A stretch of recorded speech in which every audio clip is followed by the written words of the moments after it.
नमस्कार, मेधा जस्टिव चैनल पे मेधज परिवार और संस्कार में आप सबका स्वागत है। दिन बुधवार 8 अक्टूबर 2025। तिथि श्री मापनोती, तिथि श्री प्रदान करती है। तिथि है द्वितीया तिथि और द्वितीया तिथि पे धनु और मीन राशि दग्ध हो जाती है। द्वितीया एक भद्रा तिथि है। भद्रा तिथि अशुभ मानी जाती है, मगर अशुभ तब मानी जाती है जब चंद्रमा कर्क सिंह कुंभ या मीन में होते हैं, जो कि आज नहीं है। अर्थात ये द्वितीया तिथि न्यूट्रल है। भद्रा तिथि बुध के अनुसार फल देती है।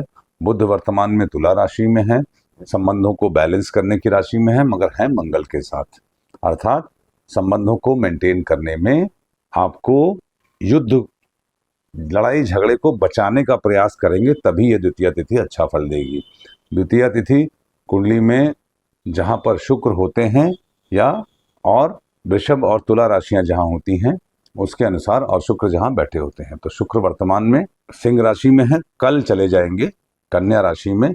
शुक्र नीचाभिलाषी हैं।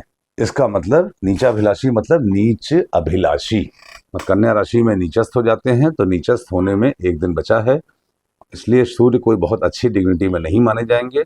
ये कहने का तात्पर्य यह है कि आज के दिन अशुभता को रिश्तों में बचाना है। और चंद्रमा है अश्विनी नक्षत्र में। अश्विनी मूवेबल है, चर है, घोड़े हैं।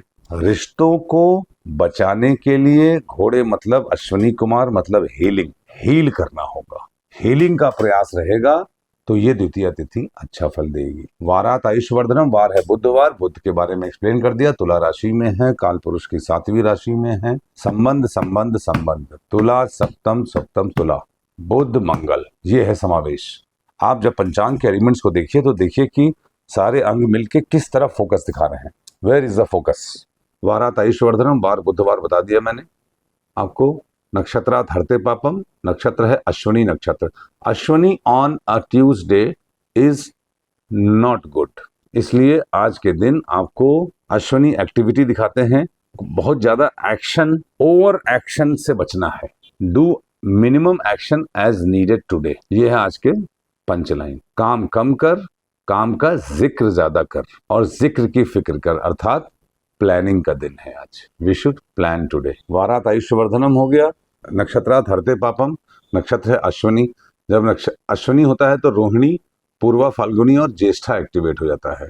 रोहिणी में कोई प्लैनेट नहीं है, ज्येष्ठा में भी कोई प्लैनेट नहीं है, पूर्वा फाल्गुनी में भी कोई प्लैनेट नहीं है। पूर्वा फाल्गुनी में केतु है। और मैंने ये तिथि में बताया था कि दग्ध तिथि में तो तिथि मीन और धनु है, तो मीन पे शनि देव वक्री हैं। ये शनिदेव उत्तरा भाद्रपद नक्षत्र से अब पूर्वा भाद्रपद नक्षत्र में आ चुके हैं।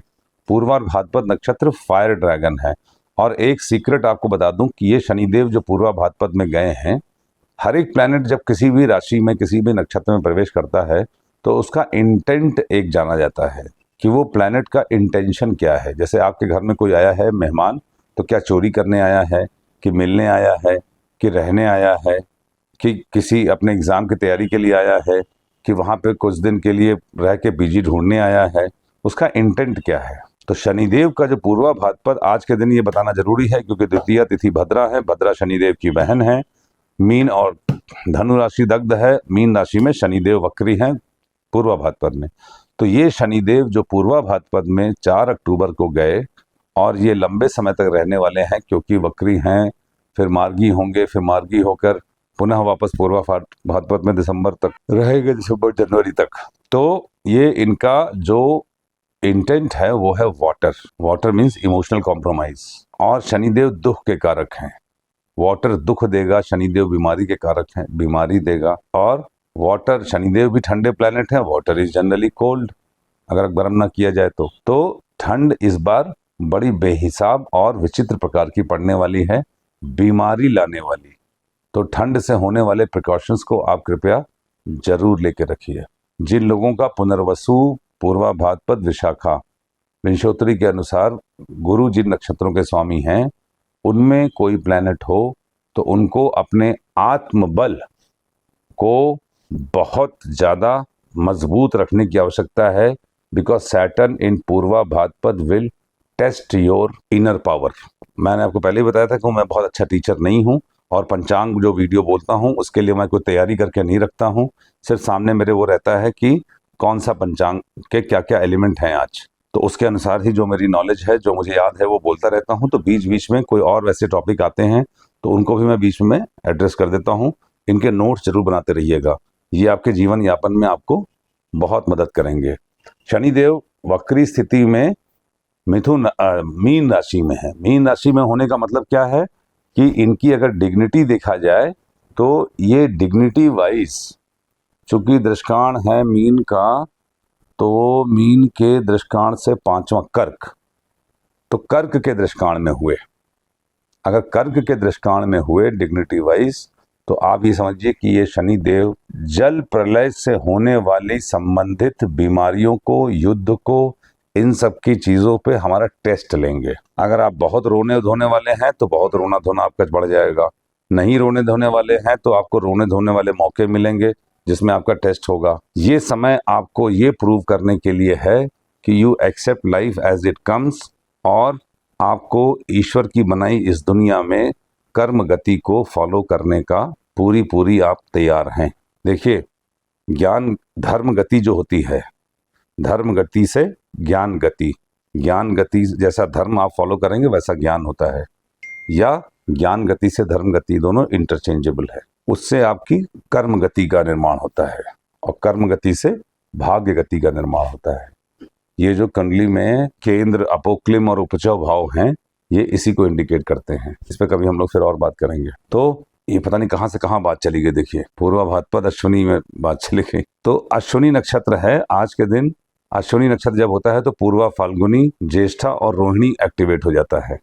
ज्येष्ठा में वेद भी है, तो ज्येष्ठा में कोई प्लैनेट नहीं है तो चिंता की कोई आवश्यकता नहीं। आपकी कुंडली में अगर ज्येष्ठा में कोई प्लैनेट है तो आपको निश्चित रूप से चिंता की आवश्यकता है। हाँ, ज्येष्ठा का महत्व क्यों और बढ़ जाता है ये मुझे याद था, इसलिए मैं बोल रहा था कि देखिए, शनिदेव जब नक्षत्र में होते हैं वहां से 8वें नक्षत्र पे लत्ता होती है, मलात मारते हैं। चूंकि वक्री अवस्था में है तो उल्टी लत्ता गिनिए, तो पूर्वा भाद्रपद से 8वां नक्षत्र क्या हुआ उल्टा, अगर आप गिनेंगे तो वक्री हैं इसलिए, अगर मार्गी होते तो सीधा गिनते, तो उल्टा है। तो पूर्वा भाद्रपद, शतभिषा, धनिष्ठा, श्रवण, उत्तराषाढ़ा, पूर्वाषाढ़ा, मूल और ज्येष्ठा। अगर आपके ज्येष्ठा नक्षत्र में कोई प्लैनेट है तो उनको शनिदेव की लत्ता होगी। अगर मंगल हैं तो आपके भाई को लात हो पड़ेगी। आपके कर्मों द्वारा शनिदेव भाई के कर्मों का टेस्ट करेंगे। सूर्य है तो पिता का, बुध है तो बहनों का, मित्रों का, गुरु है तो बड़े जनों का, इस प्रकार। और शनिदेव है तो स्वयं के कर्मों पे लात पड़ेगी। लात तो पड़ेगी, लत्ता तो जरूर है। एवरी प्लैनेट किक्स द नक्षत्र। भगवान कृष्ण, भगवान राम भी जो मनुष्य रूप में जन्मे, उनकी भी कुंडली में जो प्लैनेट जिस नक्षत्र में है वो लत्ता वाले नक्षत्रों पे लात मारता है। ईश्वर हमसे ग्रहों के थ्रू बात करते हैं। नक्षत्र परमानेंट स्पेस हैं इन द स्काई। एनीवे, तो ये हो गया नक्षत्रात हरते पापम, योगात रोग निवारणम। योग है हर्षण योग। हर्षण योग इज अ वेरी गुड योग। हर्षण योग के स्वामी सूर्य होते हैं। सूर्य वर्तमान में कन्या राशि में है और सूर्य की ही राशि में शुक्र हैं, जो कि अब कल चले जाएंगे सूर्य के साथ। आकाशीय कृपा पाने के लिए हमको हैप्पीनेस, अपनी हैप्पीनेस कोशेंट को बढ़ाना पड़ेगा। करणात् कार्य सिद्धिश्च। करण है तैतिल, तैतिल करण के स्वामी बुध होते हैं। बुध वर्तमान में तुला में है, तुला राशि में बुध हैं। भद्रा तिथि है, भद्रा तिथि पे मीन और धनु दग्ध हो जाती है। ये कनेक्शन मिला के ये बता रहा है कि हमको संबंधों को, पार्टनरशिप्स को बचाने के लिए आज प्रयास करने पड़ेंगे। व्हाट हैपेंस इस तिथि इस द्वितीया, अशुभता इज नॉट हैपनिंग टुडे, क्योंकि मीन राशि में शनिदेव वक्री हैं। अगर आप प्रयास करेंगे तो व्हाट विल हैपन, शुभता will happen. How it will happen, बुध जहां पे है कुंडली में, और धनु और मिथुन और कन्या राशि जहां पे हैं, जहां पे सूर्य हैं। मिथुन में गुरु हैं, अब जाने वाले 18 को। तो गुरुदेव उच्चाभिलाषी हैं, शुक्रदेव नीचाभिलाषी हैं। एक गुरु जो देवताओं के हैं वो उच्च के होने जा रहे हैं, high inflated state of mind में हैं, और जो दैत्य गुरु हैं सूर्य, शुक्र, वो नीचाभिलाषी हैं, अर्थात डिग्निटी लूज करने वाले हैं। मतलब दानव परेशान होने वाले हैं। दानव सूर्य के साथ अस्त होंगे, तो दानव जब अस्त होंगे तो ये अच्छी बात नहीं है। वो फिर एंटी सोशल कार्य करेंगे। एंटी सोशल कार्यों के बढ़ने का समय आने वाले समय में ऐसा प्रतीत होता है, मगर यही वक्री, ये शुक्र वक्री शनि के प्रभाव में रहेंगे आमने सामने, इसलिए आपके कर्म उसको थोड़ा सा भी मेहनत आप करेंगे, डिसिप्लिन बनाए रखेंगे तो ये अवॉइडेबल प्रॉब्लम्स हैं, कोई बहुत बड़ी समस्या नहीं है। घर से बाहर निकलने से पहले धनिया खा के निकलिए। और जो ज्येष्ठा नक्षत्र है, इसका वेद अश्विनी नक्षत्र है, जो इसका वेद ज्येष्ठा पे लगता है, लत्ता इसकी आर्द्रा नक्षत्र पे है। आर्द्रा में कोई प्लैनेट नहीं है, इसलिए बल्ले बल्ले है। आपका दिन शुभ हो। आशा करता हूँ कल आपने होरा वाला वीडियो ध्यान से सुना होगा। होरा को डेली अप्लाई करिए, होरा को हर सेकंड हर घंटे अप्लाई करिए। होरा का अपनी कुंडली में महत्व देखिए। देखिए होरा लॉर्ड आपके कहाँ पे हैं, D1 में, D9 में, D60 में, D12 में कहाँ बैठे हैं, ये आप देखिए। आपको अपने जीवन के बहुत सारे रहस्य खुल जाएंगे। आपका दिन शुभ हो। Thank you very much.